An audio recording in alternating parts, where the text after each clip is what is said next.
Does sunning your balls increase testosterone? Yes. Yeah. Clearly that there is something happening differently when the light is shined on the balls. They saw a 200% increase androsterone, this metabolite of testosterone. Is there anything to butthole sunning? It would be great if we can get some more studies on this, but from the research that we currently have, I would say, Where did the cultural fear of the sun originate? look back at ancient cultures. Many cultures worship the sun. The sun was not something that was feared at all. It seems like the sunscreen industry is really what catalyzed this movement to fear the sun. They sort of just packaged all of it into one nice, simple message for the public as all sun, bad. BS or not BS, the sun causes cancer. This can get controversial.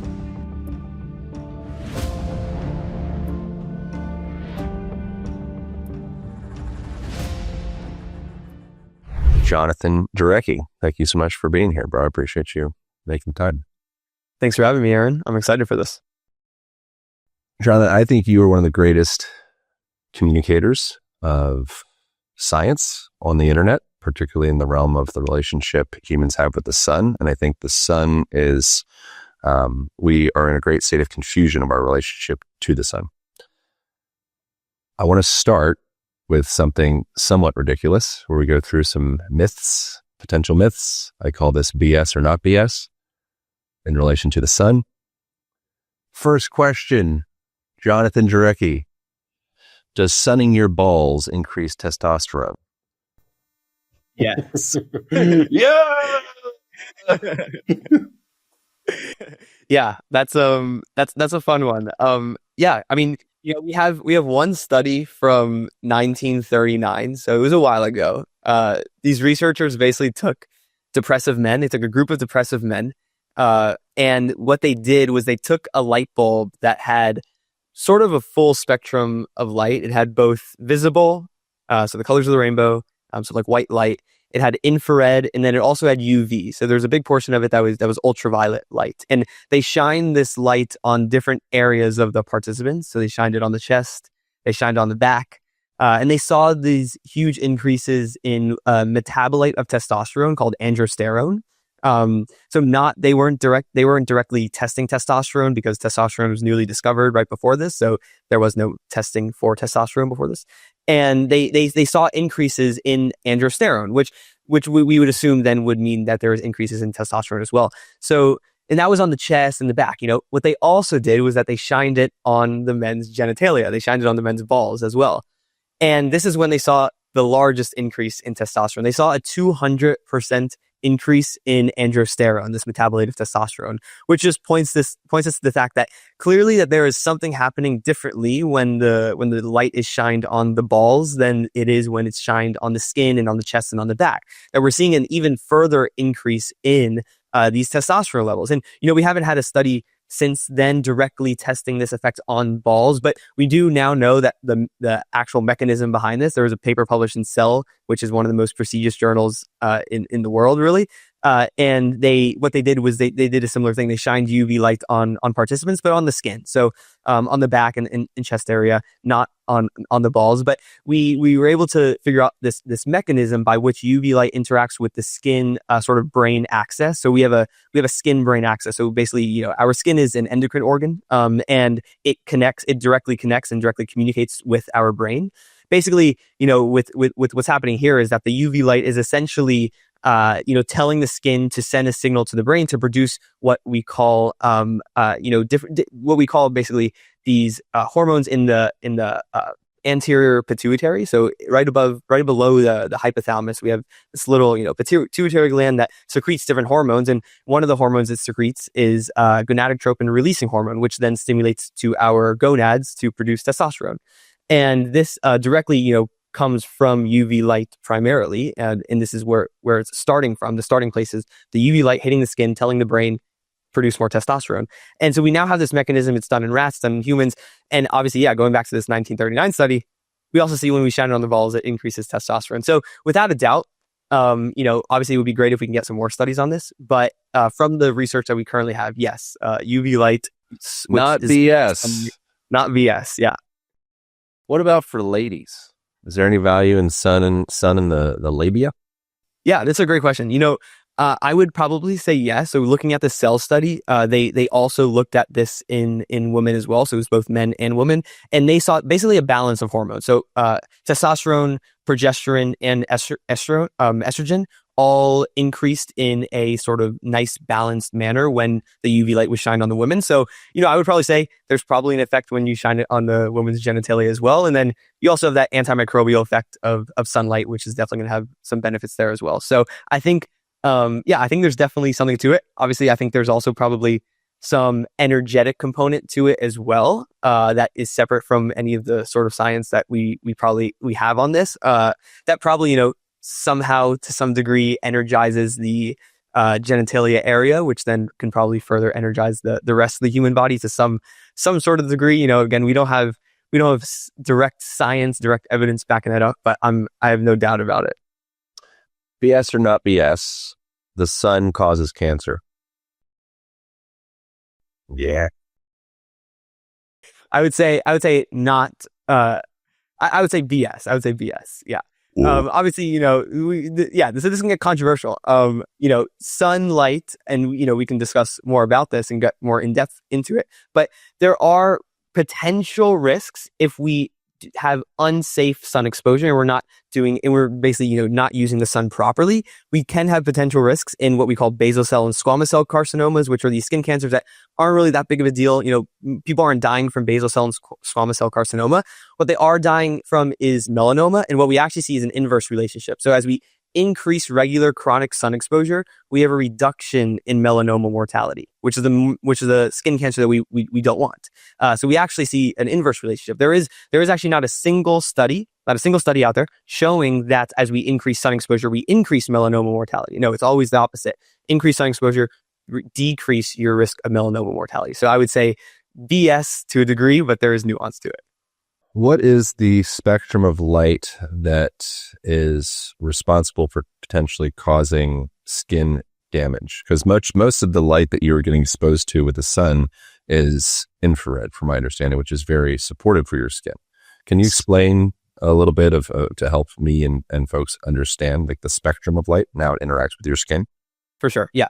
So when we look at the sunlight spectrum, right, it's very broadband. So, most people obviously understand visible light. So that's the light that we see. When you see a rainbow in the sky, that's all the visible wavelengths of light, right? Red, orange, yellow, green, blue, purple, violet, indigo. Those are the visible light spectrum. That accounts for around like 40-ish% of the sunlight spectrum. The vast majority of the sunlight spectrum, like you said, is infrared. So this is an invisible wavelength just beyond red light, invisible to the human eye. Some animals can actually see it, but we humans cannot. And then we also have on the other sort of side of the spectrum, the short wavelength side, just beyond violet, we have ultraviolet. So again, another invisible wavelength of light that comes from the sun. And this accounts for less than 10% of the solar spectrum. And then we can even sort of break that down. So within ultraviolet, we have UVB, which is what produces vitamin D, and then we have UVA. Now, the percent of sunlight that is UVB, what produces vitamin D, is 0.13. So 0.13% of sunlight is UVB.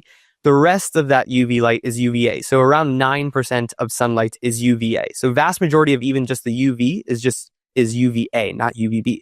And so the UV in general, so both UVA and UVB, when we go into a lab, if we take a petri dish of cells and we shine UV light on those cells, so isolated UV light on a petri dish of cells that are disconnected from the human body, that's an important point as well.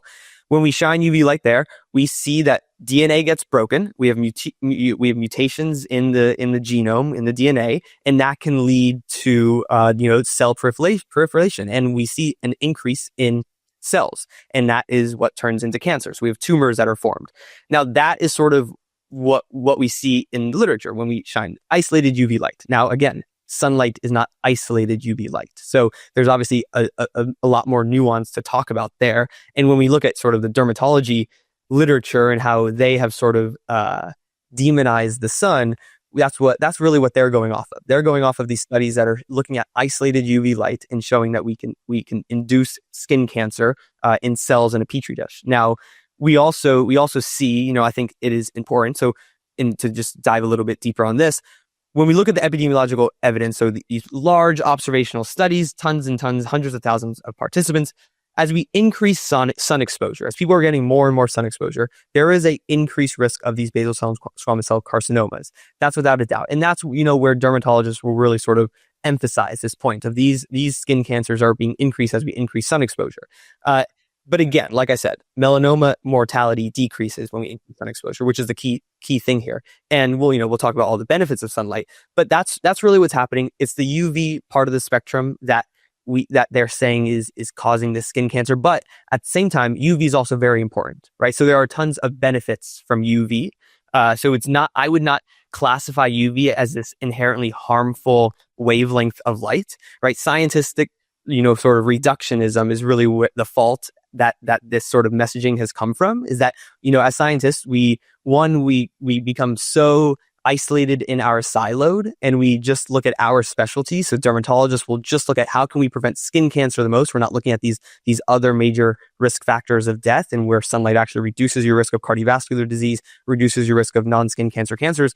And so they're so focused on just skin cancer. And then, they're also at the same time, they are not sort of looking at the broad picture of things. They're just they're saying, okay, UV light can cause damage. So sunlight has UV light. So sunlight can cause damage. But that's sort of a reductionistic framework of thinking that really we need to sort of depart from, and we need to look at the whole picture of what is sunlight offering. It's not just UV light. And at the same time, the UV portion is also very beneficial. So that's sort of the idea there. And yeah, so it's the UV light of the spectrum that can potentially cause those DNA mutations. How have cancer rates shifted since the introduction of sunscreen?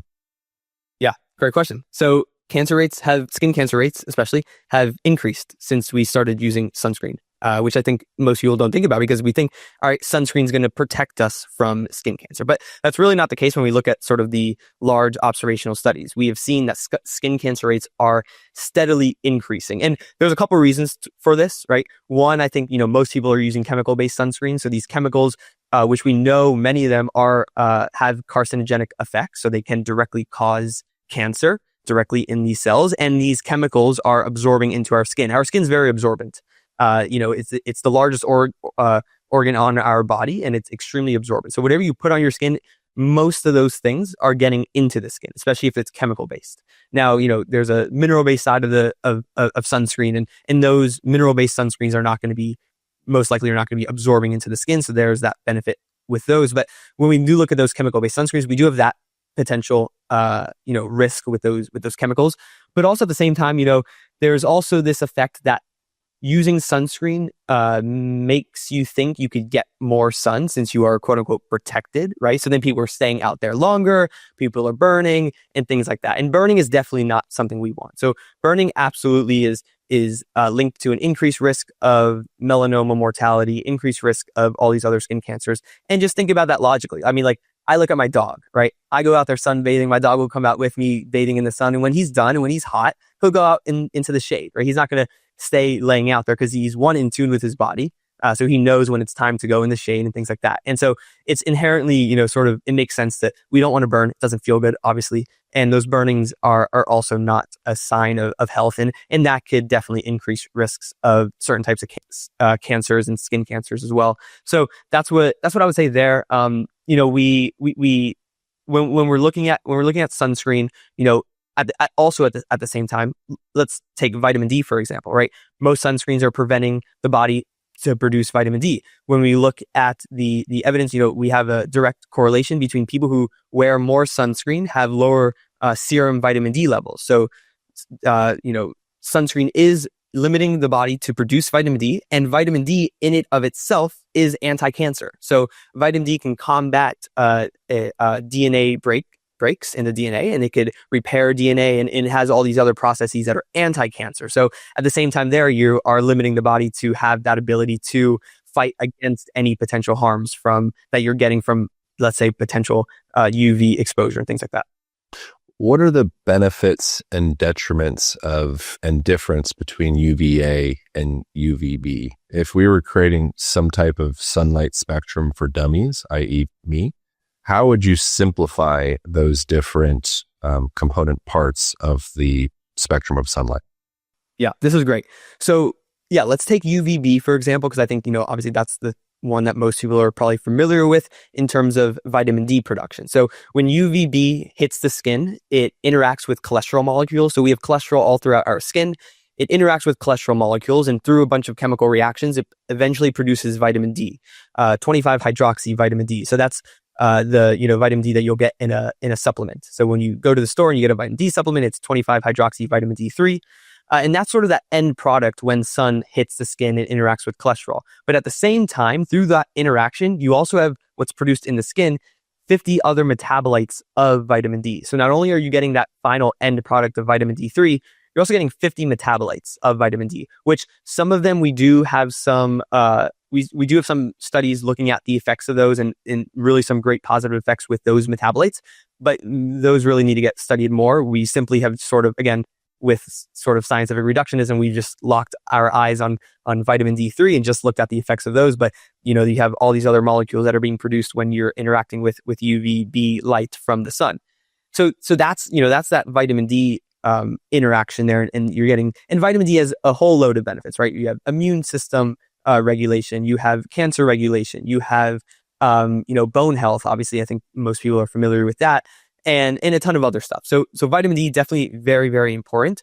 And I think what's really fascinating here, and going back to the sort of the vitamin D pill situation, when we look at large observational studies, we see that people who have higher amounts of vitamin D, serum vitamin D levels in their blood, have reduction in cancer, have reduction in cardiovascular disease, have reduction in all-cause mortality. So we're seeing that people who have higher vitamin D levels have better health outcomes. However, let's say we take a clinical trial. When we look at the clinical trials of vitamin D, so these are studies where we have a control group that gets a placebo, so they do not get the vitamin D, and then we have an experimental group that gets the vitamin D, and we look at long-term health effects and things like that. We look at cardiometabolic risk factors and outcomes and all of that, and we don't see these benefits from vitamin D supplementation.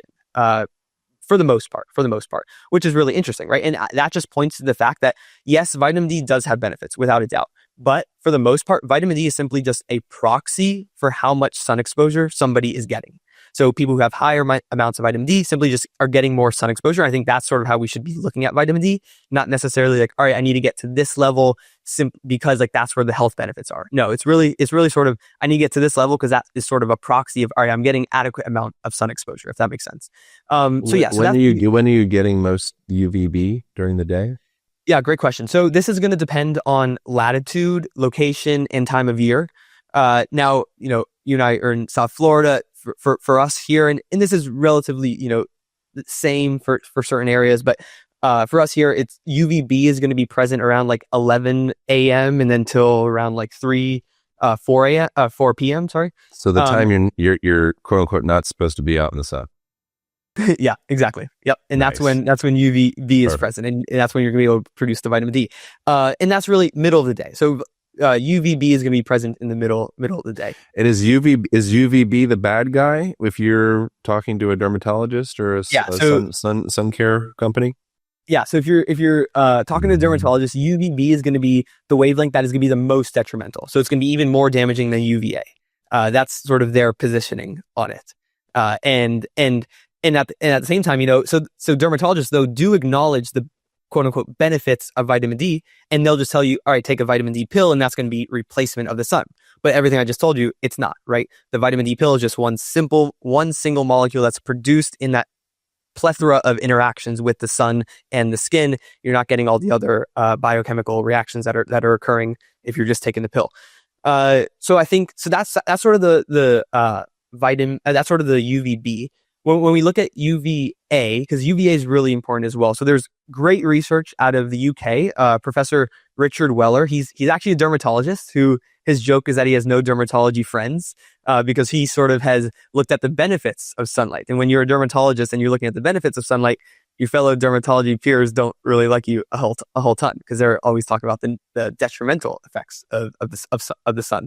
And he's done some really great research. So he's looked at UVA specifically, mainly to look at a vitamin D independent pathway here. And what he's shown is that when we expose the skin to UVA light, which is in the sun, when we expose the skin to that, what we get is that nitric oxide in the blood actually increases. So nitric oxide is this really small molecule, just a nitrogen and an oxygen bound together. and it has really dramatic cardiovascular effects. So when nitric oxide enters the bloodstream, it vasodilates, it opens up the blood vessels, increasing blood flow, reducing blood pressure, and then in turn, improving cardiovascular health, right? And so that's exactly what he's seeing. We have clinical trials on this where, again, we have a control group and we have a experimental group. You shine the UVA light on the experimental subjects and you measure nitric oxide levels in the blood. Nitric oxide levels in the blood increase, blood pressure decreases, blood flow increases. And then when we look at the large observational epidemiological studies, which we can talk about some of these, we see reductions in cardiovascular disease with people who get more sun exposure. So there's a direct link. And the reason for this, I should say, so UVA is not directly, quote unquote, like making vitamin D. Not making nitric oxide. So we have nitric oxide stores in the dermis of our skin. So all the time we have nitric oxide in our skin.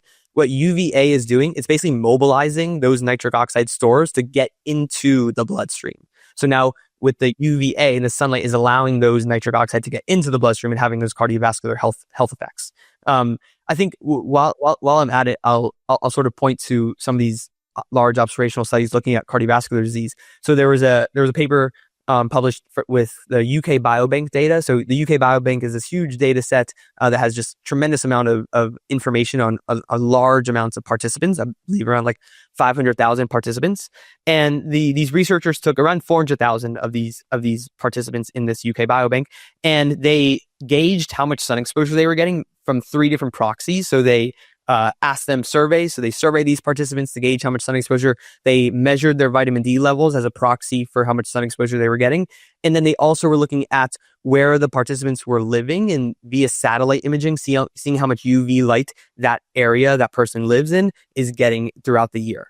And so with these sort of markers for how much sun people were getting, they did a correlational study where they were looking at how much sun people were getting and risk factors and cardiovascular outcomes. And what they saw is that as you increase sun exposure, the people who had the highest amount of sun exposure had the lowest mortality from cardiovascular disease. And it was like a very substantial reduction in cardiovascular death.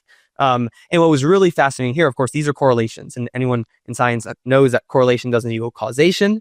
But we do have sort of this checkbox of things when we're looking at these correlational studies saying that, all right, if we can check some of these things off, then we can be more sure and more convinced that the correlation that we're seeing is a causal link. And one of those checkboxes is a dose response curve, meaning as we increase the dose of something, as we increase sun exposure, we should see a further increase in that reduction in cardiovascular mortality. And that's exactly what we see as we increase sun exposure. So as we go from the low sunlight category of individuals to the people who are getting the medium amount of sunlight to the people who are getting the most amount of sunlight, we have a continual reduction in cardiovascular disease. So that percent of cardiovascular death reduction is further increasing as we're increasing sun exposure, which is really great. And again, that sort of just goes back to this nitric oxide event that's occurring when we're exposing ourselves to the sun. And UVA, I will say, comes out before UVB. So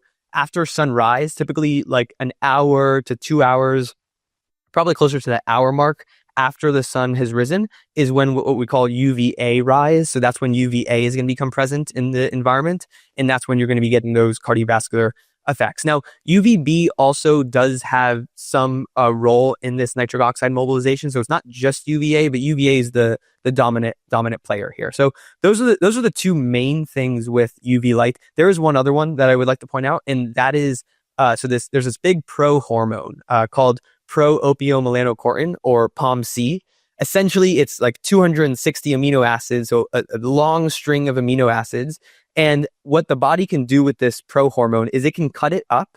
It can cleave this prohormone into a bunch of different peptides. So, and these peptides have a ton of different effects. There's alpha MSH, which is what allows our body to create a tan. So the tanning response is directly from this big prohormone. There is beta endorphin, which is an endogenous opioid. So it's 20 times stronger than morphine. It's what it's why we are addicted to the sun. So human beings are inherently addicted to the sun, which makes sense. We need the sun exposure. So our body's going to have mechanisms in play that creates this sun addiction. And then, there's also some really interesting things with appetite suppression and all the sorts of things. And when UV light, specifically both UVA and UVB, so UV light in general, when it hits the skin, our body produces this big prohormone, pro-opiomelanocortin. And then again, like I said, then our body will take that around the body, around different organs and things, and cut it and take different peptides from it where the body feels is needed. But that's another really big factor that most people aren't aware of, and we have plenty of evidence for this in both mouse models and humans as well, that sunlight and UV light in general is producing this big prohormone. And sunblocks, are they blocking out UVA as well, or are they just so pretty much UVB? So pretty much all sunblocks are blocking both UVA and UVB for the most part. And is that confusing to the body to be only blocking out UVA and UVB? And is it allowing the rest of the spectrum of light to penetrate the skin? Is that how that works with sunblock? Yeah, so for most sunblocks, they are going to allow sort of the rest of the spectrum to come in. Some of them are also going to block blue light, but for the most part, they're only focused on that UV side of the spectrum. And yeah, I mean, that is definitely going to create a disrupted signal to the human body. I mean, if we look at this from sort of a primordial standpoint, right? Humans were evolved out of, in nature, 24/7, being exposed to the full sunlight spectrum. We would have never had something on our skin that's blocking specific wavelengths of light. And again, if we're blocking those wavelengths of light, we're not going to get all those benefits that I just talked about. So that's really the what's happening there. And there is also going to be sort of a mismatch signal between what our eyes are being exposed to, what our skin's being exposed to, and that in turn is going to have some detrimental sort of downstream consequences, a lot of which we simply don't know because this isn't really being studied. We're not looking at this sort of from a holistic point of view of seeing the full body in its picture, in its effect, and how it's blocking these wavelengths are affecting more downstream stuff. Where it's sort of the research that we're currently having is really just looking at all right, we block UVB with using sunscreen. All right, we can reduce vitamin D production in the skin, and that surely happens, and we have plenty of evidence backing that up as well. And so ultraviolet, so it's like Roy G. Biv, so colors of the rainbow. I think the idea for me, maybe people, I hear concept of UV or infrared, and I think of these as like separate compartmentalized things as opposed to what light is, which is a spectrum. And Exactly. What you're experiencing is something that helps me think about this, which could just be an incorrect analogy, but I think it's reasonable for my mind at least, is thinking of it like sound. So if you think of sound, you would have like that sound makes you feel a type of way, that low, deep sound. So the wavelengths of those sound waves are kind of a little bit further apart. And then as you start to go up into like, those wavelengths are much closer together. I don't know if my mic would have picked that up, but I kind of like screamed. Yeah.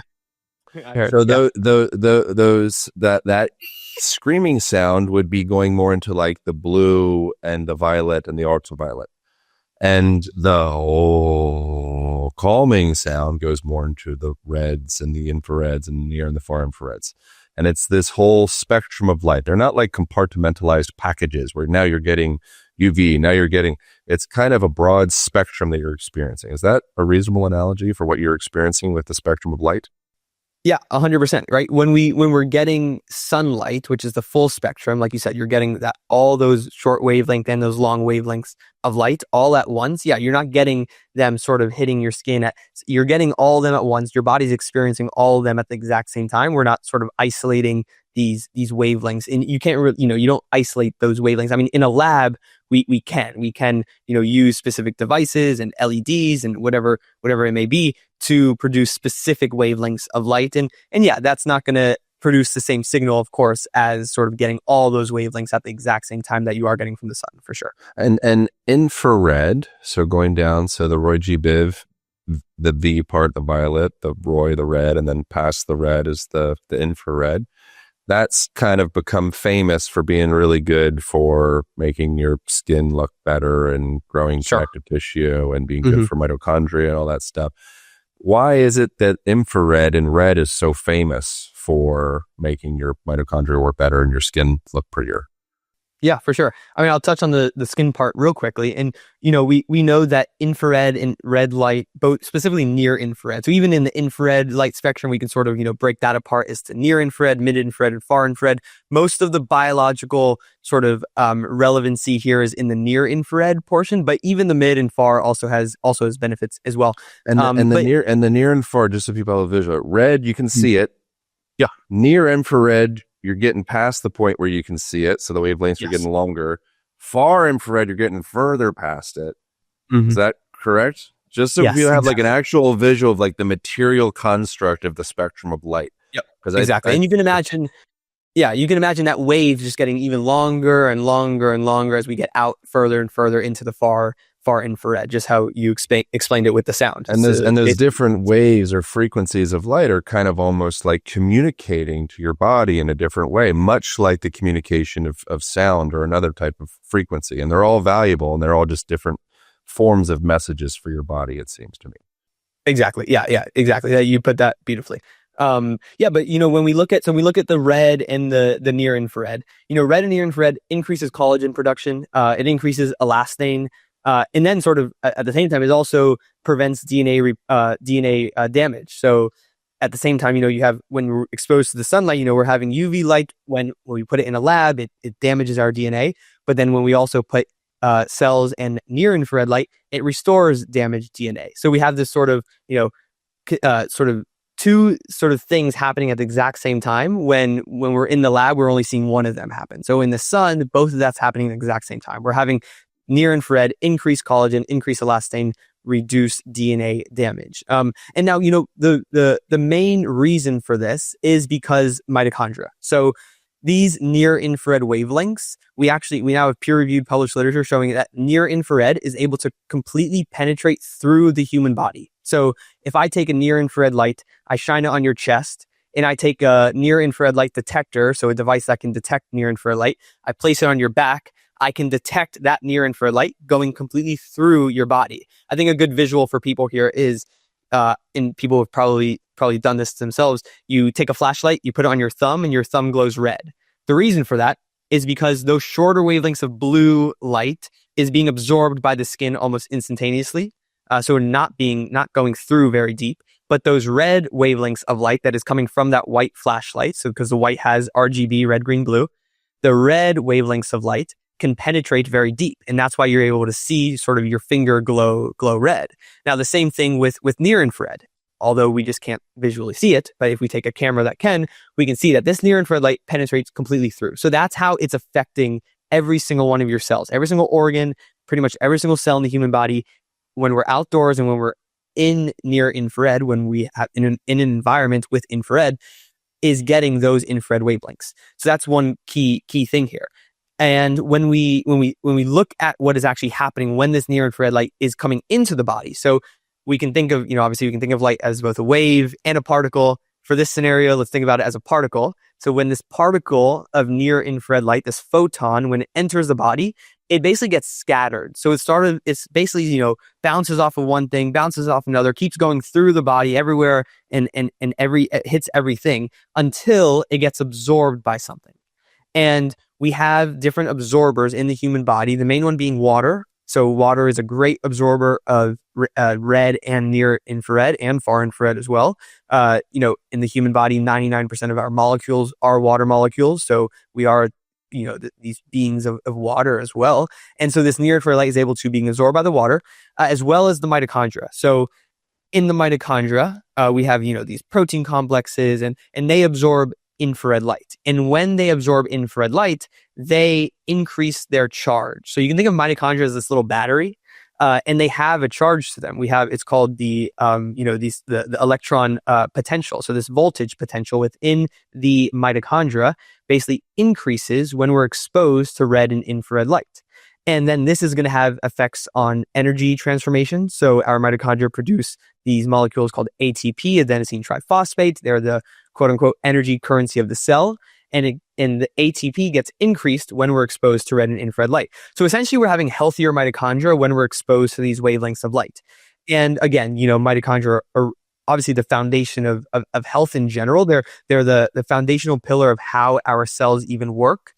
They are what provides our cells the energy to do all work. So that is, translating and transcribing DNA, that is moving proteins around, that is doing everything. So every single cellular function needs energy, and that energy is coming from the mitochondria. And when we're looking at these longer wavelengths, we're seeing that these mitochondria are being stimulated, they're being energized, they're being charged up. Now, I do want to just point one study here because I think it's really just a fascinating one and a beautiful study on humans. So Dr. Glenn Jeffrey, he's a researcher out of University College London, who's probably one of the premier researchers on more longer wavelengths red and infrared light, on specifically how it interacts with the mitochondria. What he essentially did is he took participants, he shined red light on their backs, on a very small portion of their backs, around like this big, like 4% of the total body surface area. He shined the red light. He had participants drink a ton of glucose. So they drank all this glucose.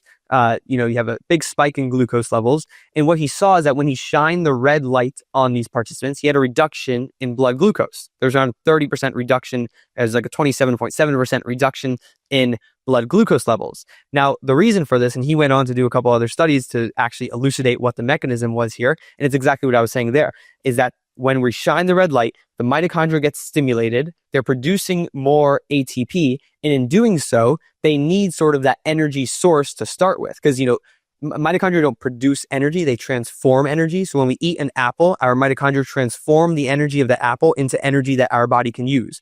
And so if it's being sort of, ran faster, if our mitochondria are running faster, then it needs energy to continue to run. And it's going to take that energy in the form of glucose. And so if we have glucose in our blood, it's going to take the glucose out of the blood to transform more energy, to charge up more. And then in turn, we're going to have a reduction in blood glucose. So that's what we're seeing there. And, just sort of that points to sort of metabolism and why these longer wavelengths of light are beneficial to our metabolism and all that stuff. But it really just beautifully shows how simply shining red light, and again, on a very small portion of the back, having systemic effects throughout the entire body. So that's another thing, these mitochondria are communicating with each other. We have pretty solid evidence on this, that mitochondria produce different chemicals, and these communicating chemicals, that if we stimulate mitochondria in one part of the body, that those mitochondria are going to tell the mitochondria throughout the rest of the body to sort of amp up and ramp up and produce more, transform more energy throughout the rest of the body and all the other cells, which is really interesting, right? We don't even need this light shine on the full body, although when we are outside, we are getting the light on the entire body. I want to take a moment and share a word from our sponsor. This podcast is brought to us by Huel Black Edition. I am presently traveling. I'm on the road. I'm teaching an event, and I am starving hungry in this moment. I've been on a plane all day long, and I brought about 5 of these packs along, and I'm very grateful for them. Why? Because it contains 40 grams of protein, 27 vitamins and minerals. One of the biggest things is it mixes well. So I just did not a very big cup, and I poured some water into that cup, and I was actually able to get it to mix, which is rare oftentimes with protein powders.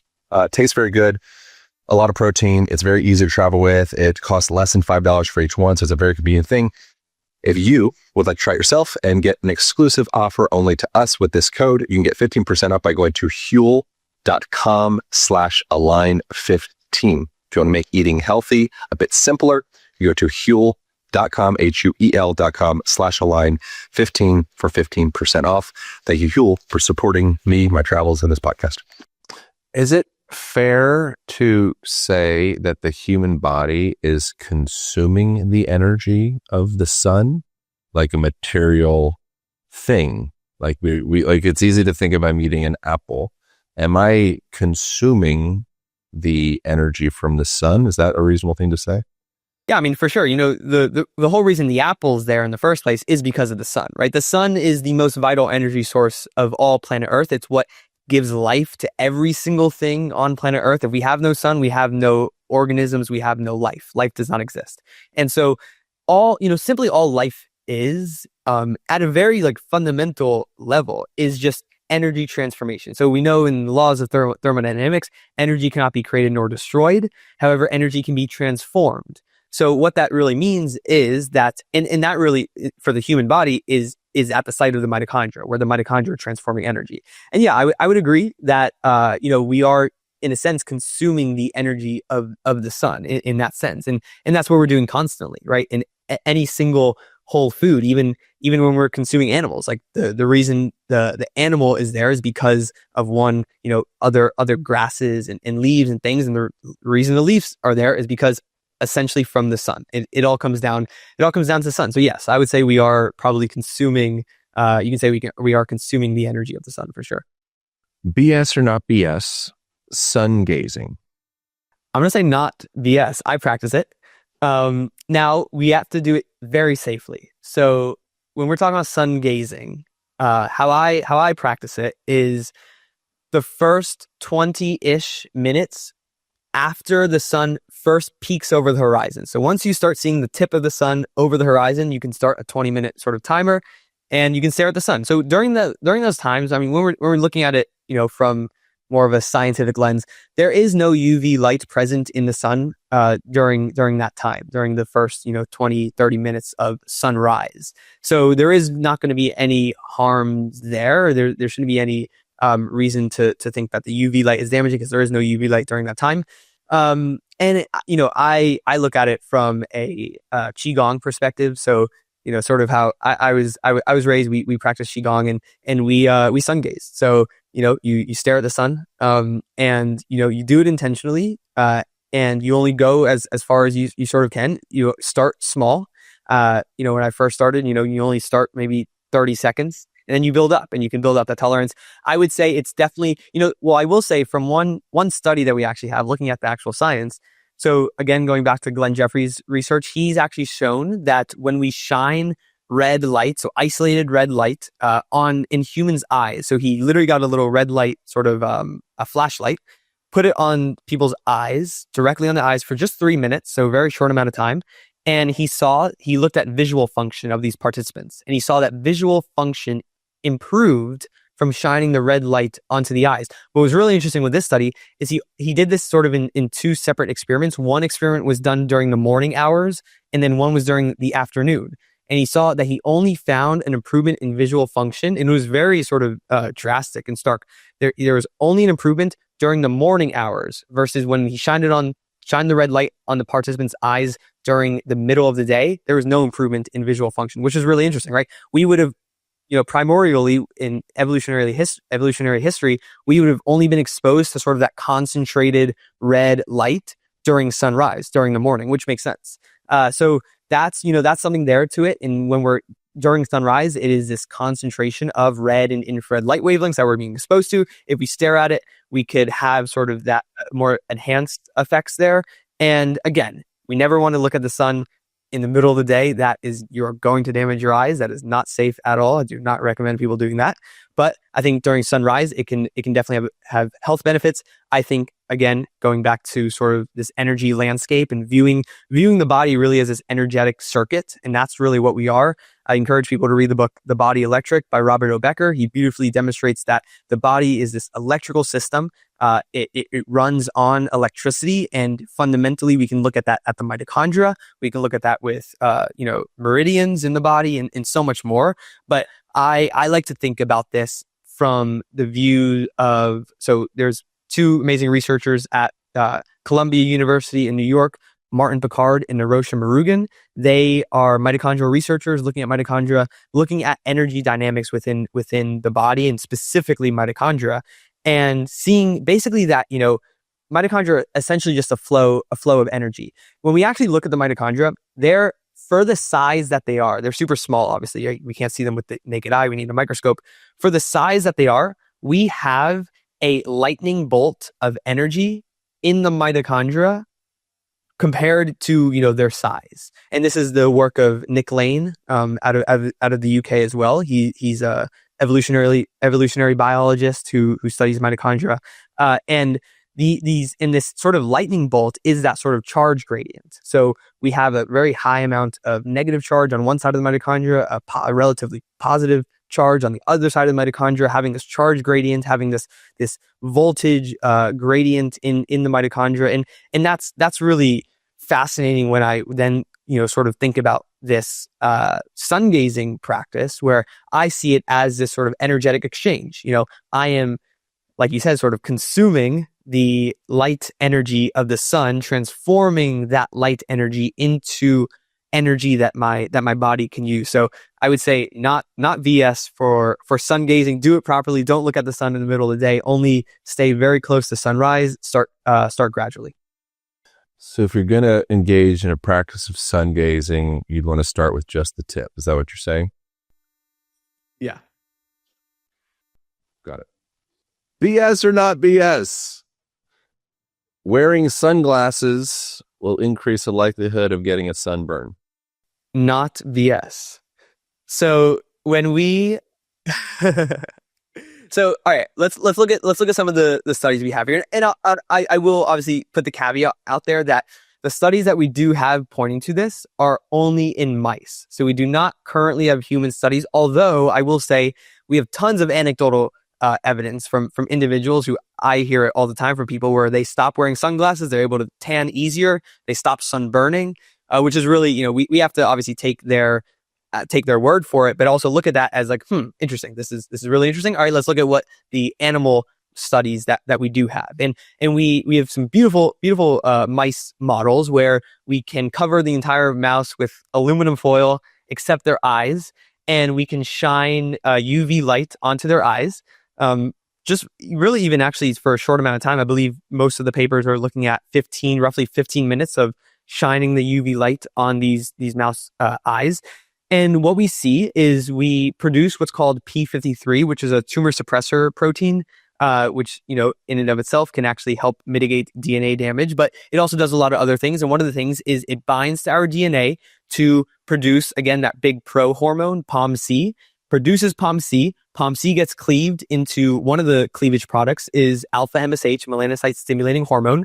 That goes throughout all our keratinocytes, all our skin cells to produce melanin.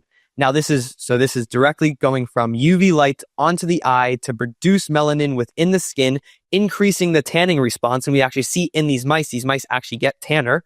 They produce a tan simply by shining the UV light on their eyes, not their skin at all. Their skin is not being exposed to the UV light, yet we're able to get these mouse more tan. So that's what we're seeing with the mice. And I will also say what's really interesting, we can also then cover the eyes and have his skin exposed, shine the UV light on the skin. We also see the tanning response occur as we know, and we have that in humans as well, but to actually a lesser degree than when we shine it on the eyes. So when we shine the UV light on the eyes themselves, we actually have the greatest tanning response and the greatest increase in alpha MSH within the skin, which is really interesting, right? So I look at that mouse data, and unfortunately we don't have the data in humans. But I look at the mouse data, I look at the anecdotal data, and my conclusion there is, yeah, there's probably an effect there. And again, when we look at this evolutionarily, we would have never been exposed to UV light on our skin, but not our eyes. We would always been having the same signal that's touching our skin that is also touching our eyes, which, when we wear sunglasses now, we are disrupting that signal. So the UV light is not touching our eyes, but we are getting the UV light touching our skin. We're having a disruption in that signal. The signal is not the same when it should be the same. So, I would probably say that there is probably an effect there. And people will say it all the time. I don't wear sunglasses. I don't really burn that much. That's my anecdote. Again, we don't want to just look at one single anecdote to sort of come up with a conclusion, but there's tons and tons of anecdotes. I mean, you see it all over social media. People are saying this. So I would say, yeah, sunglasses can potentially have the risk of not allowing your body to tan properly. Now, that is also to say, I do want to just put this one nuanced point out there that you're still going to be able to tan while wearing sunglasses. It's not going to inhibit the tanning response entirely, because we do have the tanning response occur when the UV light is hitting the skin. However, it just may not be as effective as if you are tanning without your sunglasses as well. So that's the one nuanced point there. It seems to me like when we add in variables or try to overcomplicate nature, it seems like we usually end up messing it up. And it seems quite logical to me to think of like a person's relationship to sunlight, like you mentioned, a dog, is probably not that dissimilar to a person's relationship to drinking water. When you drink enough water, the exact moment where you're like, I am quenched. This is good. I've had enough water.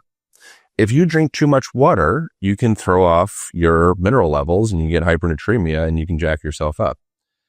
It seems like we have a similar relationship with the sun where we've been taught to not trust our relationship to the fuel source that energizes every aspect of our being. And we're in this kind of like fear, like a Stockholm syndrome. Maybe it's not exactly Stockholm syndrome, but we have a fear of the sun, which causes us to have like a maladaptive, insensitive relationship to it.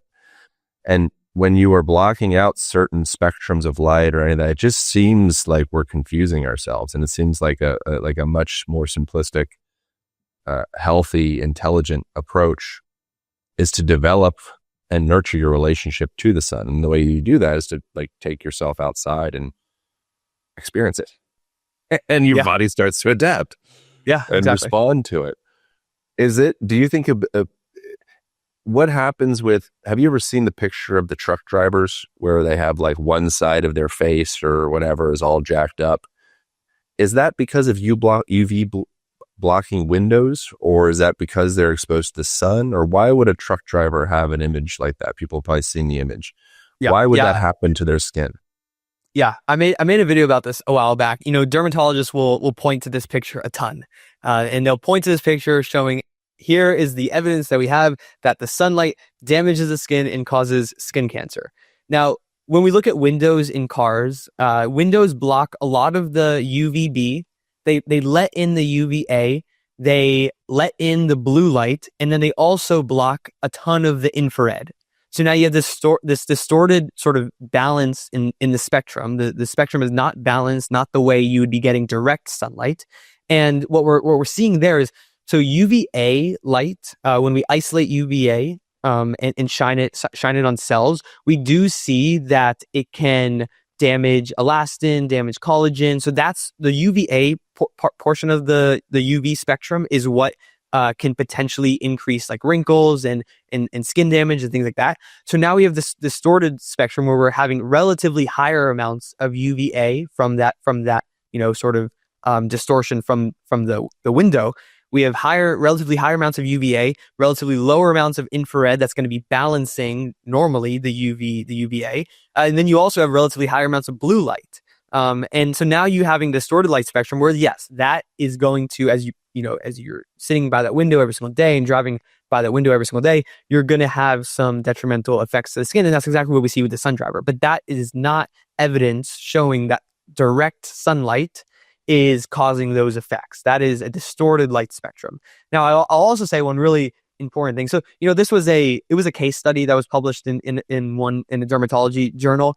And what was really interesting is that this individual had no skin cancers. So you would expect as a dermatologist that someone getting what they would say is, sunlight, I wouldn't consider that sunlight, but what they would say is this person getting sunlight, well, they should also have, not only should they have wrinkles, but they should also have tons and tons of skin cancers on that left side of their face.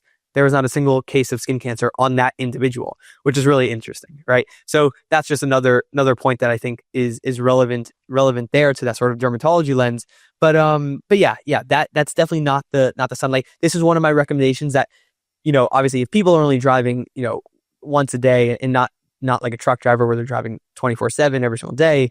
But I would still recommend people to roll their window down when they're driving, and things like that. And even when you're sitting near a window, if you can open up that window, that's going to be very, very beneficial.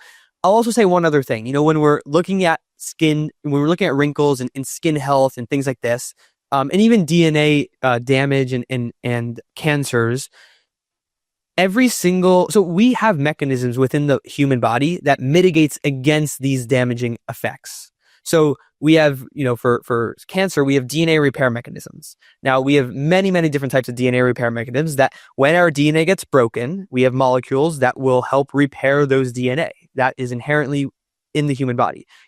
Throughout the entire day, sunlight aside and light aside, UV light aside, isolated light aside, our DNA is breaking. That's just from the toxins that we're exposed to day to day and from whatever we're doing on a day-to-day basis. Our DNA is breaking, but we have DNA repair mechanisms to combat that. Now, when we look at the sunlight, right, we see, that especially when we isolate UV light, DNA gets broken. But we never are looking at this DNA repair mechanism. And one important thing about this is that every single DNA repair mechanism that we have is under circadian control. So most of the prominent DNA repair mechanisms and these proteins that help alleviate DNA damage peak in the middle of the day when UVB light is the highest. And then they sort of go down in their circadian rhythm towards nighttime when we don't really need them, right? So when the DNA is breaking the most, that's when we're supposed to have the most amount of DNA repair mechanisms at play at that time.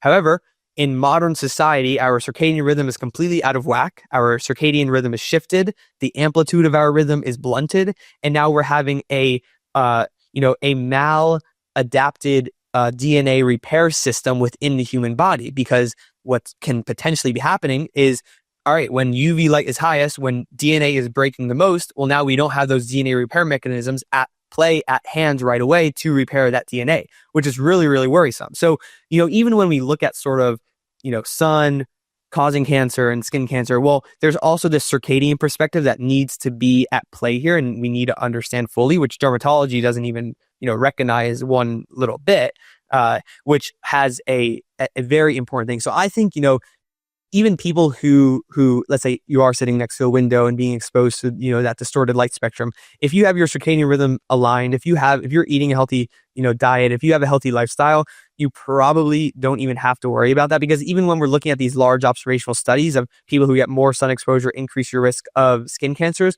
Well, yeah, we're looking at a population that is inherently unhealthy.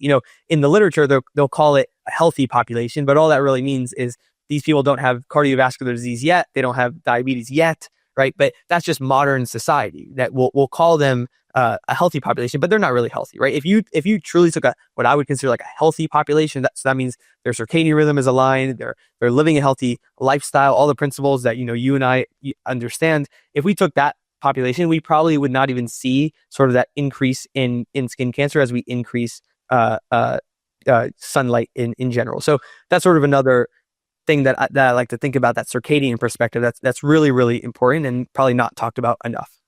What is a sunburn? Yeah. So simply put, a sunburn is just when our cells are essentially dying. So when the cells get damaged too much, they will undergo what's called apoptosis. So just programmed cell death. So they will sort of click a little button within them and be like, all right, it's time to die. Our DNA is broken. If we don't commit this cell suicide, if we don't die right now, well, then that could potentially lead to these, skin cancers, and we would then start dividing, and you're going to have a cell that is damaged. Keep dividing is not good. So a sunburn is sort of a protective mechanism. Really, inherently, it's a protective mechanism to prevent against those cells from being alive, those damaged cells from being alive, and that's what we're seeing. It's not a healthy sign, but it is a sign that your body is working properly in the sense of it is, mitigating those cells that are dying. But again, we definitely don't want that. So we do want to prevent sunburning as much as possible. I could probably see a world where not sunburning would be a more dangerous sign.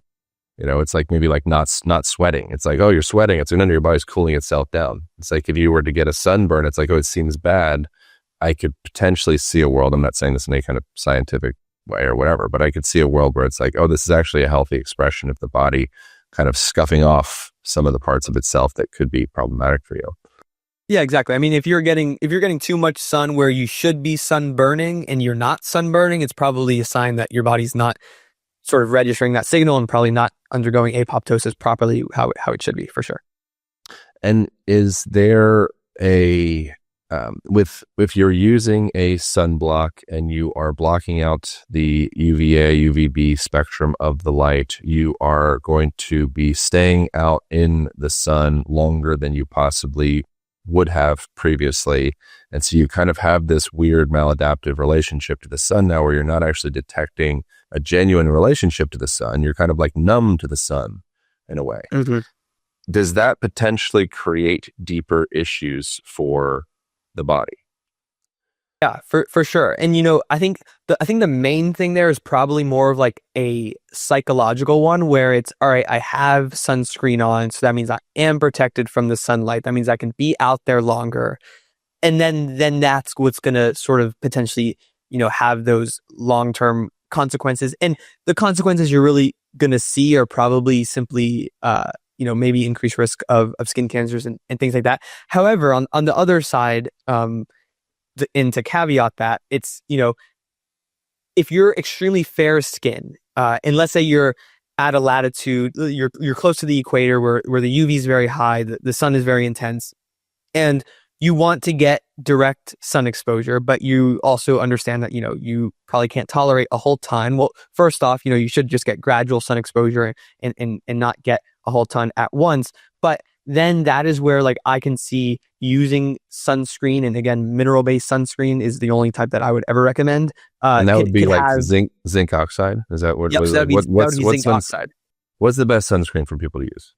Yeah, so I mean, I'll say the one I use, which I've had the same small little bottle from my farmer's market for the past 3 years, which just shows you how much I don't really use sunscreen a whole ton. But if I am using sunscreen, I use it's beef tallow and coconut oil based with zinc oxide in it as well, which the zinc oxide is going to be the sort of protective aspect of that. That's what I'll use. I sort of say, if you can eat your sunscreen, I think it's okay to put it on. And yes, I've eaten my zinc oxide beef tallow sunscreen before. So and with zinc oxide, sorry for interrupting you so much. You are blocking out.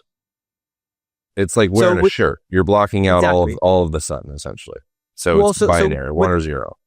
Yeah, with the zinc oxide, you are putting a layer on your skin. So again, the zinc isn't being absorbed into the skin because it's too large of a molecule to absorb into the pores of the skin. And it is mainly only blocking those shorter wavelengths of light. So you're still going to get the rest of the sunlight spectrum. You're just not going to get those UV wavelengths. Same exact thing to the chemical based. Oh, but weren't we saying that kind of creates an issue? I don't know about a lot of things, including this, but I thought that my understanding was zinc oxide blocks out more. It's like kind of almost like you're painting on a shirt on your body. That's incorrect information. I'm incorrect about that. Well, I mean, actually, yes, it could be. You could think about it like that. But even when you put on a shirt, you're still getting all the infrared. So infrared. Oh, because infrared penetrates so deeply. So if you're amidst infrared, it will penetrate through your shirt and penetrate through your sunblock and all that stuff. Exactly. Yeah. Right. Okay. One quick point on the infrared penetration depth. So again, we also have peer-reviewed published literature showing that infrared light, specifically that near-infrared light, can penetrate up to 6 layers of clothing very easily. So this really gets to like people in the winter times up north. If you have to put on many layers of jackets and things like that, don't worry, because the infrared light can penetrate completely through that. So you're still going to get those infrared benefits from being outdoors, even if you have a ton of layers on. I will also say the material matters as well. So plastic-based materials like polyester, things like that, is going to block more of those infrared wavelengths. Infrared can't penetrate very deep with polyester. Natural fiber clothing, infrared has no problem penetrating. And then color doesn't matter. Simple. Color doesn't matter at all, pretty much. It's so stupid how simple everything is. Yeah. It's like, wear natural fabrics, right? Then you're like more in attunement and alignment with nature. And like go outside and develop a relationship with the sun and like put your feet on the ground, get a little cold, get a little warm, like do less technology essentially. Exactly. Yeah. It all goes back to the basics. I mean, even like, biohacking. It's like, we don't need to hack our biology. We just need to get back to the basics, and our biology is going to do the rest. So that's, get more sun exposure, fresh air, be around greenery, connect with people, sleep well. I mean, if you don't have these basics sort of in your life in order, then any other, like buying a red light therapy device, go out into the sun before you buy the red light therapy device. That's going to be the best benefit for you. Is there anything to butthole sunning? I think from my read of the literature, and we don't have any literature on butthole sunning specifically. I would say, you're probably gonna have the same effect that we talked about earlier with the genitalia sunning. Again, antimicrobial stuff and things like that. I love Troy Casey, certified health nut, on social media. I mean, I see him butthole sunning, and he has a great time. So if it makes you happy, I think that's probably a health benefit in and of itself. So. Where did the cultural fear of the sun originate? Mm. Yeah, that's a great question. So, I mean, when we look back, look back at ancient, cultures. I mean, we had many cultures worship the sun, right? The sun was not something that was feared at all. It was completely worshipped, right? I mean, it was worshipped like an idol, and it people had a great relationship with the sun. And then when we even look at sort of modern ish history, when we look at the United States, in the early 1900s and even like the 1800s, I mean, we had what's called heliotherapy. So if you went to any single hospital in the United States, what you would have seen at that time, so early 1900s and late 1800s, you would have seen what we call sunbeds. So these doctors brought their patients outdoors in just underwear, so as bare the most amount of skin exposed as possible, so least amount of clothing, brought them outside to basically tan and get as much sun exposure as possible. And this is how they were healing many diseases. One of the biggest diseases that they were healing was tuberculosis, and the success rate was astronomical. I mean, it was I believe it was like a 90% success rate with simply getting sunlight onto the body to prevent, but also reverse tuberculosis and cure tuberculosis, which is extraordinary. And then, really what happened in that sort of side of our relationships to the sun, we had the Flexner report. So Flexner was this guy who didn't have a play in the standard medical establishment at all until Rockefeller sort of brought him on and sort of told him to, and this is just well-established history, not conspiracy theory at all. Anyone could just simply look this up. Rockefeller had him basically go to every single hospital. And, at this time, most of these hospitals were using heliotherapy, and they were using cold exposure, and they were using a bunch of different modalities that are, would be considered sort of Eastern ways of healing people. And, so Rockefeller had Flexner go to all these things. He wrote what's called the Flexner report. And the Flexner report was this long, big document basically sort of trashing all of these hospitals and calling them basically woo-woo and sort of jokes that what they were doing wasn't real science, to Rockefeller's quote unquote science. And the reason for that is, Rockefeller at that time discovered that he could produce pharmaceutical drugs with petroleum, and that he could, sell pharmaceutical drugs and, give those to people who were ill.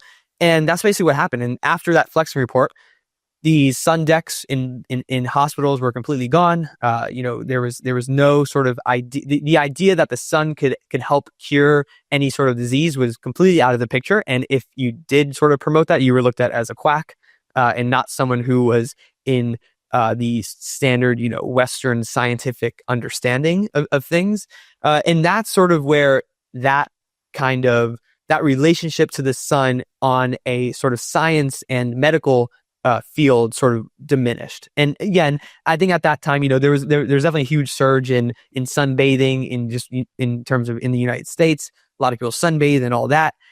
And then the sunscreen sort of industry came in. And if people, I don't know all the history on this, but if people want a great deep dive into the history, there was a brand new book that was just published, I believe, like last week or the week before. It's called In Defense of Sunlight by Rowan Jacobson. He covers the history on this really beautifully and goes really, really deep into this. But yeah, essentially, it seems like the sunscreen industry is really what catalyzed this movement to fear the sun. And then obviously dermatology encouraged that as well. What was really interesting when I was reading this book, the premier scientist and dermatologist at the time were actually very pro sun, and they were actually looking at the literature from a very more holistic viewpoint, where they acknowledged very clearly that as you increase sun exposure, you reduce your risk of melanoma and these deadly skin cancers. So they totally understood that at that time. But then sort of, it seems like dermatology, because things got complex within the literature, because, you increase sun exposure, you reduce your risk of melanoma mortality, but you increase your risk of basal cell carcinoma, and things are getting too complicated for them. So they sort of just packaged all of it into one nice, simple message for the public as all sun bad, all sun increases skin cancer, avoid the sun. And that was sort of what their stance was on it. And I think that's kind of how we got to where we are today. I think more people are waking up to the benefits of the sun, which is great.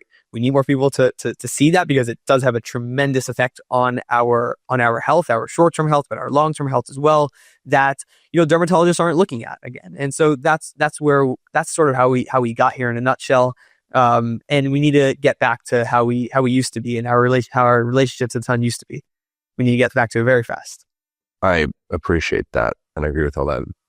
BS or not BS, the atmosphere is different today than it was in the past. So therefore, we need to be protecting ourselves from the sun to a greater degree. Yeah, great question. So, we have the ozone layer in the atmosphere that protects us from more of those shorter wavelengths from reaching the surface of the Earth and reaching us as well. There's maybe perhaps some evidence showing that some parts of the ozone layer were being depleted and were diminishing. However, from my understanding, that the ozone layer is coming back. So I don't think, and even if it is being diminished, I don't think it is to a substantial degree to where we should stop fearing the sun. I think that is taking that way too overblown. So I would say BS on that one. BS or not BS? LED red light masks to improve skin quality. BS. So when we look at these when we look at these red light therapy panels in general, but this goes to masks as well, pretty much every single one that is on the market right now is very high intensity. We measure intensity in milliwatts per centimeter squared. When we look at the sunlight spectrum, and again, the sunlight spectrum has all the wavelengths of light. The sunlight spectrum is around 100 milliwatts per centimeter squared when we take into account all the wavelengths of light. When we look at one of these red light therapy panels, I was just looking at one yesterday that my sister sent me. It is over 1,000 milliwatts per centimeter squared, and this is only from a few wavelengths, because these red light therapy panels only have a handful of wavelengths in them, and same thing with the masks as well. When we look at the sun, if we take one specific wavelength from the sun, it's around 1 milliwatt per centimeter squared. So way, way, way less intensity than these panels. I've never used the panel, but I hear a lot of people, they can't look at it directly because it's very bright. And that's what I mean by intensity. So that brightness of that light is the intensity. Essentially what you're doing is you are shuttling and pushing a ton of photons of light into the human body. That now we don't have direct evidence of this, but the leading researchers in the field of photobiomodulation, red light therapy, and the effects on our health have some big concerns over these panels and over these face masks, because we simply don't know the effects of these higher intensities of light. The research that we have showing that red and infrared light positively affects our health and our mitochondria are using very low intensities similar to that of which we get from the sun. So if you are going to use a red light therapy panel, I would altogether sort of, I would be cautious against the face masks as well, because face masks, one, they're super high intensity, but also they're right directly on your face. Now, the benefit of the panels, especially if someone already has one, if they spent $5,000 on it, they probably don't want to throw it away. What you can simply do is distance is your best friend. So the further away you get from it, the lower the intensity is of it. So the further away, the better, and you're going to still get the benefits of the red light at the lower intensity. So this is something that I think isn't talked about enough in sort of the the biohacking space. They see the literature showing that the headlines are red light improves collagen, or red light improves skin health, and red light improves mitochondria.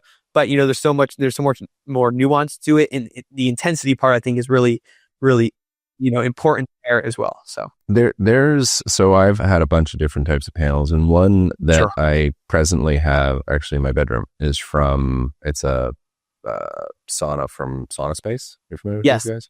I have This isn't an ad for Sauna Space, by the way, but they pretty much just use these big ass incandescent bulbs that Yes. feel really good to look at and feel really good to be around. And it's just a very organic, natural, as close to a natural experience as one could have inside your house with electricity. Is there a definitive difference between something like a Sauna Space compared to like the LEDs we're talking about? Yes, very, very much so. So the Sauna Space light bulb, I have one as well. It is a fantastic device. What they're using is a 250 watt red incandescent light bulb. So the incandescent light bulb is a very broad spectrum. So you're not going to have these specific wavelengths of light. You're having all the wavelengths of the red and infrared. And it's also at a much lower intensity. Now, that may seem a little counterintuitive just because it puts off a lot of heat and things like that. But that heat is just simply because there's a lot of further far infrared light coming from it. So the intensity is actually very, very good on the Sonospace red light bulb. Whereas, those panels are very high intensity. So a very, very big difference between the incandescent red light therapy versus, LED red light therapy. Now, I will say one thing, there are some companies out there that use lower intensity LEDs for their red light therapy panels, but it's very far and few between. So most of them pretty much all of them are using those high intensity. Again, it seems like he goes back to just like simpler, better. So like more analog, more incandescent, super inefficient, really hot bulb, better. Super efficient, very cool bulb, very technologically advanced, not as good for you. There's like that you have to pay a price physiologically. Is that kind of? Yeah, for sure. For sure. And again, I don't want to like fear monger around these red light therapy panels, but it's concerning. And I would just take the precautionary principle of, we simply don't know the long-term effects of using these panels. So I would simply not use it. If you do already have one, again, distance is your best friend there. I will say one other thing about the energy efficiency, just because I think it's just a funny concept that is sort of that the lighting, companies have put into place. When we look at energy inefficiency from these quote unquote, longer wavelengths of light coming from incandescence, they say it's energy inefficient because it's not contributing to the visual system. But I would even argue it's energy efficient because our body's using that energy, right? So that energy is coming directly into us and our body's using it. So although it may not be energy efficient in the conventional sense of what energy efficiency is, I would even make the argument of it is energy efficient because our body's utilizing the energy for its own purposes. What kind of light bulbs should people be using in their house? Great question. So when we look at the standard, the typical LED light bulb in homes and in offices and buildings, things like that, they're very enriched in short wavelength blue light. So tons of blue light, isolated blue light as well. It has zero near infrared, and it also has tons of flicker. So that's another component, separate from the light itself. These most standard LED light bulbs flicker a ton, which also is super easy for manufacturers to get rid of. It's just a sort of simple switch within the light bulb. If they care to do it, they can do it, but they don't really care to do it. So tons of flicker that can affect our nervous system, and so now we're living in a time where our indoor built environment is void of infrared light, has tons of those short wavelength blue light, which in and of itself damages mitochondria and has negative effects when we isolate that blue light. So we want to get those longer wavelengths of light back into the built environment. Simplest, easy way to do this without even changing your light bulbs in general, is to purchase a incandescent light bulb and just place it on your desk, place it in your home. One simple single incandescent light bulb can have a dramatic effect. I want to just highlight one paper here that shows this very clearly. Again, going back to Glenn Jeffrey, again, he's one of the premier researchers on this, so most of the stuff comes from him. He did an experiment where he went into a building of workers where in their work environment there was no windows and they only used LED light bulbs, overhead LED light bulbs. That was the main light source, the only light source in this building. And what he did was he simply placed a 60 watt incandescent light bulb on the participants' desks in their environment for 2 weeks. And before he placed it on their desk, he tests their visual function. So he's in the department of ophthalmology, so he looks a lot at the eye. So hence why he's looking at eye health a lot here in these studies. But he tested their visual function before, and then tested their visual function after the 2 weeks of adding the incandescent light bulb. And their visual function increased at around like 28% improvement in visual function, which is also way larger than any improvement he saw when he shined isolated red light and infrared light, when he isolated specific wavelengths and shined it on the participants' eyes. So when we're using these more broadband incandescent sources of longer wavelengths of light, we're seeing an even greater improvement than we are when we're isolating these specific wavelengths of light. So, and this sort of just points to this fact that simply adding some longer wavelengths of light back into the built environment, whether that's an incandescent light bulb, whether that's just flipping the sauna space bulb on when you're around the house, that could be very beneficial. And it sort of just mitigates against those standard LEDs that are full of the short wavelength blue. Now, that's to say, I think it would be best if we change our light bulbs in general. That would be optimal. So things people can do, they can change it to to incandescents. I think that's a great option. I personally have one in front of me, and I have them throughout my house. So I know you had Matt on the podcast, Matt Maruka, founder of Raw Optics. They came out with a light bulb called Lumios, and they the Lumios bulb is an LED. But it has tons of near infrared light. So we can make LED lights healthy by adding near infrared light to them. It's just that, people, we're not doing it. Manufacturers aren't doing that. So if we get back to infrared enriched LED lighting, whether that's Lumios or a different product, and I think more and more companies are going to start doing this, are going to start seeing the effects of long wavelength light, putting it back into the light bulb and utilizing that. So, I would switch to a bulb that has infrared in it. That would be the optimal scenario. So probably in the hierarchy of net benefits to your health would go, again, I don't, correct, but a bonfire, would that be the GOAT as far as like nighttime lighting? Yeah, for nighttime light, yeah, bonfire is the best. Yep. Next would be incandescent, a hot, quote unquote, inefficient incandescent I would say bulb. right before that, I would say bonfire, then candlelight, then incandescent. Yeah. It was candlelight, which is fire. And Sure, then fire, incandescent, a hot, inefficient incandescent bulb that's illegal in California and maybe some other place. And then probably what Matt is doing with Lumios, where you're going into the LED, but it's enriched with infrared. Is enriched the correct term for that? Is that right? Exactly. Yep. And then after that, what's like the worst lights, and why are they the worst? Yeah, I would say the worst are really, fluorescence and standard white LEDs are pretty much on the same playing field. I wouldn't say one is worse than the other. Either one of those is the worst that you can possibly have, because again, you're having tons of short wavelength blue light, but then you're also having no near infrared, complete out of balance spectrum. That's gonna be the worst. And then for nighttime specifically, right, you're also having those overhead. So that's even going to have a more sort of effect on that circadian system. So overhead light also stimulates the circadian system even more than even if you had a standard white LED in a lampshade at eye level or below. It's going to have a lesser effect. You still want to remove those shorter wavelengths of blue light entirely for nighttime. So yeah, that would be a great hierarchy, what you laid out. BS or not BS, blue light blocking glasses? Not BS to a degree. So most blue light blocking glasses are clear lenses. So the clear lens blue light blocking glasses, they do block blue light, but they only block blue light up to 420 nanometers. So blue light's from 400 to 500 nanometers.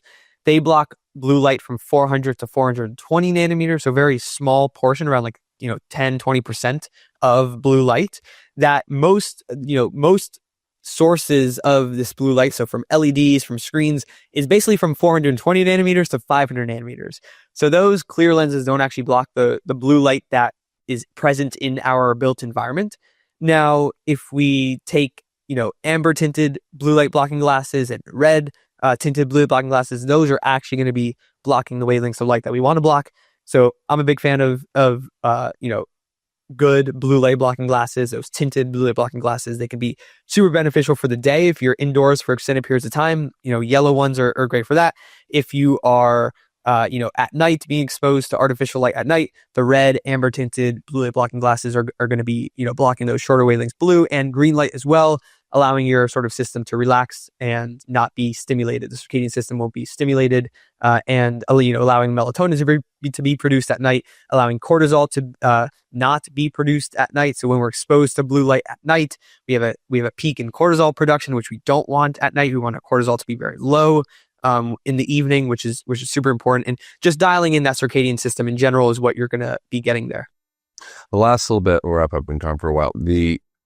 It's very challenging, not that I care to convince anybody about this, but it seems like if I ever have conversations with, say, like a gal about this, usually I will concede at the end and be like, well, put some zinc oxide, tallow, coconut, whatever stuff on your face and protect the moneymaker, but just like get as much sun on the rest of your body as you can. And I just kind of concede and I'm like, sure, protect the face, and move on to another conversation. Is there any potential net benefit to protecting the youthfulness of your skin through exposure to full spectrum light? Or is it wise to align with most dermatologists and estheticians and say, yeah, just protect the face? Yeah. So if your single goal is just beauty and like having no even like wrinkles, right? So I mean, obviously when we're going outside and exposing ourselves to just bright light in general, like we may have to squint a lot, and things like that, just normal physiological functions of being outdoors, like squinting can produce wrinkles. Like that's a fact, right? We know that. And if you want to prevent that entirely, like sure, don't go outside. But at the same time, you're not going to then get the long-term effects of the sun. You're not going to get that reduction in cardiovascular disease. You're not going to get that reduction in non-skin cancer. So this is breast cancer, colorectal cancer, prostate cancer, lung cancer is huge, right? We have these reductions in these deadly cancers from getting more sun exposure. And, again, right, if we're just putting the sunblock on our face, let's say you're still getting the sun on the rest of your body, you're gonna have those benefits, but at the same time, I would say that a tan is a sign of health, for sure. So I would sort of lean into this idea that, if we can, when we produce more melanin in our skin, when we increase that tanning response in our face as well, and we know this, there's actually beautiful papers published showing that we actually increase our attractiveness. So both women are more attractive to men that are tanner, and men are more attractive to women that are tanner. So you increase your attractiveness simply by getting sun exposure, and specifically those UV wavelengths. There's a beautiful paper published in Cell.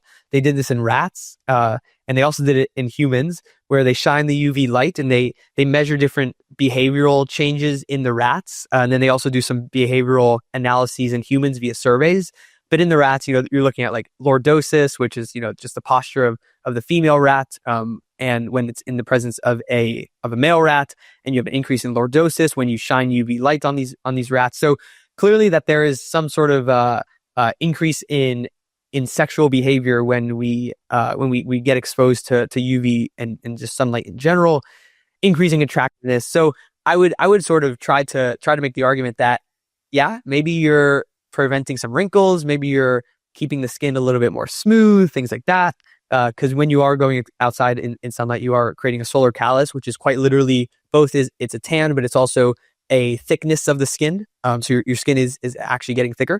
But you're not going to get that tanning effect on the skin, which I think is vital for just looking younger, looking better, looking healthier, and being more attractive for sure. My intuition suggests to me that it would be like not working out one specific muscle group. You're like, well, calves, they make you a certain way, so you just work out the rest of the body, but just make sure you don't move the calves. And my feeling is that it's not exposing a certain part of your body to the sun would ultimately make that part of your body less adaptive and ultimately weaker. And to me, that intuitively feels, a little funny. And it seems to me that it would make the most sense to expose in a healthy way, just like if you started introducing a calf workout to a person that hasn't worked out their calves for 14 years, because the story they have about it. Really cool. Let's slowly start it. We're going to do a couple seated leg raises. We're going to do some standing leg raises, start activating the soleus. We're going to slowly turn you on. We're not going to just go for like a huge sprint or a big marathon. And then eventually your calves become very like supple and healthy and well hydrated and adaptive to this stressor or exposure, like called exercise or movement. And my feeling is it probably works the rest of the way in the rest of the body, but I'm not like a scientist or dermatologist, but just intuitively, it seems to make sense to me that probably your skin is like that. And if you expose yourself to a healthy amount of sun, where it's like a hormetic stressor, a stress that you can tolerate and actually build and become stronger from, you become actually a healthier, stronger, more adaptive, and I would say even youthful version of yourself, compared to if you just kind of put some part of yourself away in an attic. I said addict. In an attic, and kind of like stash it away. I think eventually that creates more issues. Again, it's like you're breaking the system apart. Intuitively, it feels like it's a risky behavior, but yeah, I agree completely. Right? We want at the end of the day, we want the same signal touching all parts of our body, and that's what we would have been evolved to be around. We would have had all the full spectrum of sunlight touching our face, touching our arms, touching our genitalia, all these parts, touching our eyes, all at the same time, right? We would have never isolated it to just some parts of the body. It would have been the full body. All right. Oh yeah. Last thing, if you freaking wash yourself too much, you scuff off that top layer of oils and whatnot and top skin that causes you to become more vulnerable to sun. We overshower. I don't use soap. I think there's something to that. I use soap if I have man-made substances on my body, oil or some gas station. I'll use soap for that. But I think that, your balls and your pits, I think the only place that soap potentially belongs if you're a guy.